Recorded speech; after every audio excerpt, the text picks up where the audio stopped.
রাজ্যের বিরোধী দলনেতা শুভেন্দু অধিকারীকে দরাজ সার্টিফিকেট দিলেন কংগ্রেস নেতা আব্দুল মান্নান। বর্তমানে বিজেপি বিধায়ক হলেও শুভেন্দু আন্দোলনের মধ্য দিয়ে উঠে এসেছে। নন্দীগ্রামের সমস্ত কৃতিত্বই ওর। মমতার কাছে ও হতাশ হয়েছে বলেই মনে করেন প্রাক্তন কংগ্রেস বিধায়ক। শুভেন্দু সাম্প্রদায়িক নয় বলেও জানিয়ে দিলেন আব্দুল মান্নান। শুভেন্দু সম্পর্কে তোমার কি মূল্যায়ন? দেখো, শুভেন্দু হচ্ছে স্ট্রাগলের মুভমেন্টের প্রোডাক্ট। অবশ্যই অনেক ছোট বয়স থেকে রাজনীতি করছে। ছোট বয়স থেকে রাজনীতি করছে। ওর বাবা তো আমার খুব ঘনিষ্ঠ লোক। ওর বাবা মা মানে আমাদের রান্না করে খাওয়াতেন, মানে দীঘা গেলে রান্না করে খাওয়াতেন। যখন ভর্তি হয়েছেন হসপিটালে আমি ফোন করলাম, যেতে গেলাম, আমাকে শ্যামাশিস ব্যানার্জি দেখতে দেবে না ডাক্তার, বলে কোমরবিডিটির পেশেন্ট, আপনি আসবেন না। আমি ফোনে ধরিয়ে দেবো, ফোনে দেবো। কারণ এখন শুভেন্দুকে আমি ছোটো চিনি।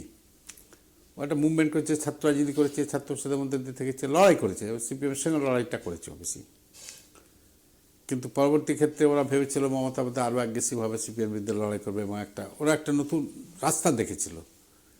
যে একটা বাবাকে দেখেছে যে কংগ্রেসের মধ্যে সেই নেতা তারা ঠিকই আছে, নেতাদের যেমন ডাইরেকশন, কিন্তু মমতা একটা নতুন ডাইমেনশনে পার্টিটা করতে গেছিলো। তখন ওখানে এরা তো ইয়ং ছেলে আকৃষ্ট হয়েছিল, হতাশাটা সেই জন্য এলো। মমতার প্রতি হতাশ হয়ে গিয়ে দেখলো যে তো আরও মানে ভণ্ডামির আরম্ভ হচ্ছে, এই প্রক্রিয়াটা সেই হিসেবে ওরা রিভোল্ট করেছে। কিন্তু আমি তার জন্য মনে করি না বিজেপিতে গেছে বলে বিজেপিকে আবার কমিউনাল লাইনে চলে গেছে ও সাম্প্রদায়িক ক্ষেত্রে, সেটাই মনে করি না। আমি বারবার বলেছি যে সাম্প্রদায়িক, সেটাই বিশ্বাস করি না, মনেও করি না, কারণ ওর ফ্যামিলিকে আমি চিনি, সব কিছু চিনি। কিন্তু ও হতাশ হয়েছে এই কারণেই যে ধরো আমি একটা নেতাকে আমার আদর্শ বলে মানলাম, তার জন্য সব কিছু করলাম, লড়াই করলাম, গিয়ে দেখলাম নেতা উঠে করলো। আজকে নন্দীগ্রাম সব করছে। যখন নন্দীগ্রাম হলো, প্রিয়দা সবার আগে গেল। আর দিদিমণি কি বললেন, আমার সিঙ্গুর আন্দোলনটাকে চাপা দেওয়ার জন্য নন্দীগ্রাম তৈরি করেছে, এটা বলেনি তখন? ওরা নন্দীগ্রাম নিয়ে খেলছে আমার সিঙ্গুর আন্দোলনটাকে বন্ধ করার জন্য। যখন দেখলেন নন্দীগ্রামটা দানা বেঁধে গেছে শুভেন্দুর জন্য, তখন গিয়ে ওরা হাজির হলো। কিন্তু আমরা তখন দলবাড়িটা করিনি। অধীর চৌধুরী 80 গাড়ি রিলিফ পার্টি ছিল শুভেন্দুর কাছে, আমরা সেদিন করেছেন, কংগ্রেস থেকে পাঠিয়েছিলাম। তো সেই হিসাবে ওর মুভমেন্টের প্রোডাক্ট তো, যার ফলে আন্দোলনের মধ্য দিয়ে আসার জন্য পারবে কিছু একটা।